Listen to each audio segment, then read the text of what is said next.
Oke, terima kasih Oke, banyak Pak Andi. Nah, baik. ini kalau Andi kan murid Acan Bram nih, tapi ini juga ada murid langsung ya, murid yang di bawah Acan Bram langsung ya, pernah ditahbis oleh Acan Bram ya. Beliau adalah Bikuni atau Ayah Ajita Wepulya. Selamat malam, Ayah. Ya, oke. Nah, Selamat Ayah malam Ajita semuanya. ini tadinya adalah seorang dokter ya. Beliau lulus kedokteran FK dari Untar ya, Ayah ya. Kemudian mengambil klinik epidemiologi di Universitas Indonesia. Kemudian pernah menjadi dosen juga. Bukan tadi ada dosen fisika, yang ini dosen kedokteran, dosen FK ya. Pasti orang pintar ya. Nggak, bukan seperti saya, pasti pintar banget gitu. Apa ini berarti acan juga ya, acan para dokter tadinya. Nah, kemudian beliau meninggalkan kehidupan akademis ya, kehidupan rumah tangga juga, kemudian ditabis menjadi bikuni pada tahun 2019 ya Ayah ya, di 21 Juli di 2019 ketika itu di Perth Australia ya, oleh Acan Bram. Kemudian sekarang Ayah sudah kembali ke Indonesia dan berdomisili di Wimuti Heritage ya, Hermitage, Wimuti Hermitage di Jakarta Utara. Nah, Ayah ini kan di bawah kepemimpinan langsung. Nanti kita akan tanya-tanya Ayah nih mengenai kepemimpinan monastik Acan Bram. Tapi sebelumnya mau tanya dulu nih sama Ayah ini kan udah dokter, dosen kedokteran, kemudian udah punya keluarga juga gitu. Kenapa sih saat itu memutuskan menjadi bikun ini kan jalan jalan orang jadi biku aja udah nggak umum gitu ya. Apalagi nih jalan seorang perempuan mengambil jalur sebagai petapa, sebagai bikuni ini boleh sharing sedikit Ayah? Ya, sebenarnya kalau boleh dibilang apa ya, tidak sengaja terpilih jadi Udah bikuni. sengaja. Jadi, jadi pada saat saya mulai sering bermeditasi, tiba-tiba ya mengarah ke sana aja jalannya gitu. Terus sebenarnya I like the lifestyle, saya suka cara Hmm. hidupnya gitu. Karena cara hidupnya itu apa ya, simple, sederhana, terus serene, dia damai gitu ya. Kemudian memberi saya peluang untuk have a contemplative life, bisa banyak merenung begitu ya. Hmm. Mungkin kalau dikutip, kalau dulu kan sebagai umat awam kan saya adalah seorang yang profesinya dokter. Itu banyak orang nganggap itu adalah a noble profession ya, suatu Yes, yes. profesi yang mulia. Dan saya tidak menyepelekan orang-orang yang bercita-cita jadi dokter gitu. Emang itu cita-cita yang mulia gitu, bagus Mulia bisa dan banyak prestisius. bisa nolong banyak orang gitu, bantu banyak orang ya. Tapi kalau sebenarnya kalau kita lihat ya, kalau saya jadi bikuni sebenarnya pada saat saya mengambil jalan dhamma ini itu ada kesempatan terbuka untuk mentransformasi menjadi a noble being, ya, a noble makhluk yang mulia. Bukan saja a mere human being. It's not just bukan cuma manusia biasa, tapi bisa transformasi menjadi a noble being gitu ya. Ya, menurut saya, jadi menurut saya ya kalau misalnya dokter itu memang profesi mulia, tapi kalau menjadi bikuni saya bisa menjadi makhluk mulia. Bukan profesinya saja yang mulia. Bukan profesinya yang mulia gitu ya. Oke, oke. Nah, It's very inspiring. nah, Oke. kemudian mungkin kalau dinilai orang-orang dari luar ngelihatnya itu lifestyle-nya boring ya, bosen gitu, monoton. Karena pagi bangun cantik, kemudian meditasi gitu ya, bareng-bareng. Terus kalau saya di sini mungkin pindah patah. Setelah pulang mungkin habis makan kita work sedikit lah, beres-beresin wihara, bersih-bersihin wihara. Setiap hari itu kerjaannya maksudnya repeat, mengulang, mengulang, mengulang hal yang sama gitu ya. Mm, Tapi seandainya saya boleh post this question, saya boleh nanya ini mm, ke kalian semua gitu ya. Kalau misalnya besok tuh kiamat, ya, atau misalnya saya lah, umur saya dikasih tahu, terkena satu penyakit, kamu cuma bisa hidup 1 hari lagi gitu ya.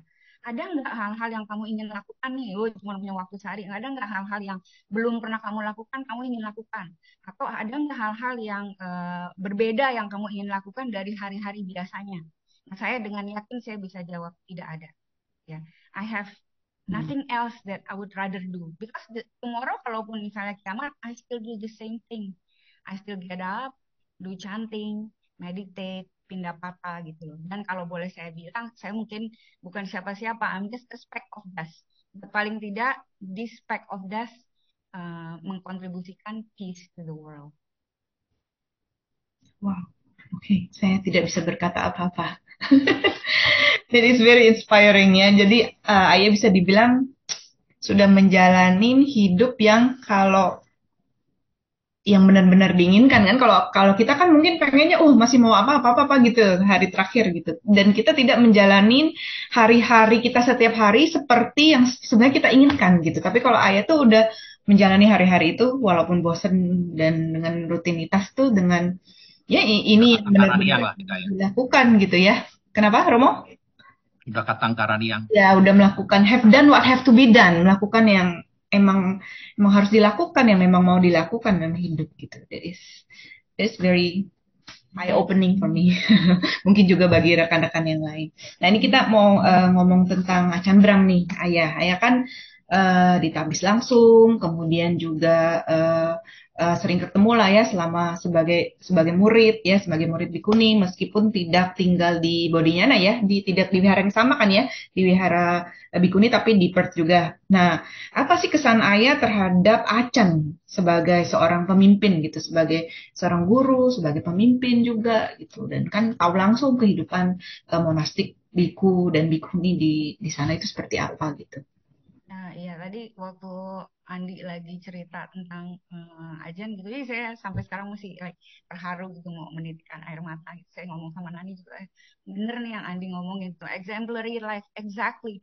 Dia lead the life by examples gitu. Dia jadi pemimpin yang menjadi panutan gitu bagi kita semua. Dia ngasih contoh gitu apa yang seharusnya dilakukan. Jadi bukan orang yang banyak ngomong, tapi ngasih contoh ini loh sebenarnya kehidupannya seperti ini.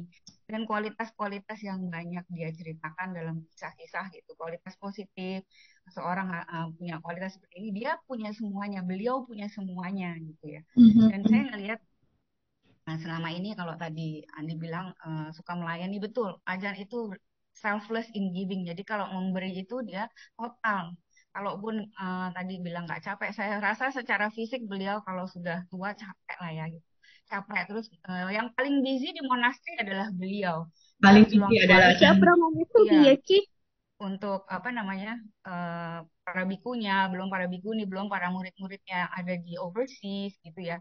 Tapi beliau kalau misalnya tahu ada seseorang yang membutuhkan eh, pertolongan, help gitu ya, beliau fokus like he's fully there 100% gitu. Dia Mhm. capek ataupun apa gitu. Saya ingat waktu kemarin waktu COVID itu saya pulang ke Indonesia kan nggak bisa balik lagi, saya kena lockdown gitu ya. Saya Hmm. terima wadah setiap 2 minggu sekali. Jadi paling pertama waktu beliau telepon gitu, beliau nanyanya gimana kamu di sana, kamu punya requisites enough or not gitu.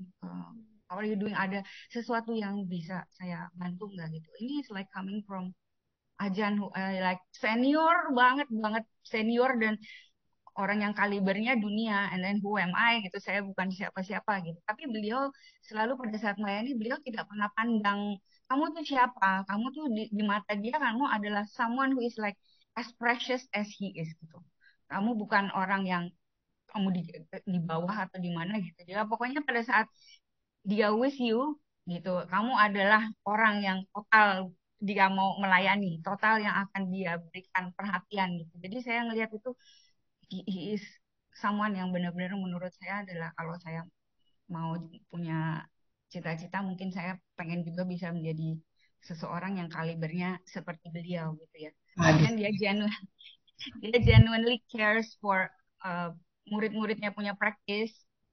Jadi kalau kayak Hmm. di Bodinyana gitu, mangsnya tuh kamu orang meditate aja. Kalau ada orang yang mau konsultasi atau curhat atau konseling itu biarkan ke saya. Kayak misalnya beliau traveling ke luar negeri atau apa gitu ya. Itu tugasnya dia tidak pernah kasih ke yang biku-biku yang masih muda. Maksudnya mereka biarlah bermeditasi. Dikasih kesempatan semua tanggung jawab, semua burden, semua responsibilities pass it on to me, kasihlah ke saya gitu. Jadi kalau saya ngebayangin gitu, beliau kayak apa ya kalau kita dulu main masih kecil suka main yang apa sih elang sama induk ayam. Nah, saya tuh merasa tuh beliau adalah induk ayam yang di depan, kita tuh pitik-pitik di belakang gitu ya. Jadi ada Ya. pokoknya ada saya gitu. Kamu orang di belakang, kamu orang safe aja gitu. Kalau ngebayangin pada saat beliau mengambil role supporting Bikuni punya ordination, Beliau kan di excommunicate ya. Mhm. Bayangin yang tadinya beliau bisa ke traveling ke monastri-monastri lain, bikunya bisa tukeran tempat ke mana-mana gitu, bisa tinggal di sana di sini gitu ya. Sekarang dia cuma bisa solely di Perth doang, monastrinya cabang-cabang yang lain udah nggak terima. Tapi beliau pada saat itu dan semua monks di Bodhinyana yang which is I'm very grateful for, mereka bilang sama Ajahn Hasapanya, kamu orang ready apa enggak kalau ordain? Kalau orang ready, we are all ready to support gitu lagi. Kita together with you gitu, together sama-sama gitu lah. Jadi saya merasa, benar-benar kayak di support banget gitu. Nah terus kemudian Andi bilang, beliau selalu melihat kualitas yang positif dari seseorang itu benar banget. Nggak judging, jadi nggak pernah ngedenger seseorang tuh langsung judge orang ini begini, enggak.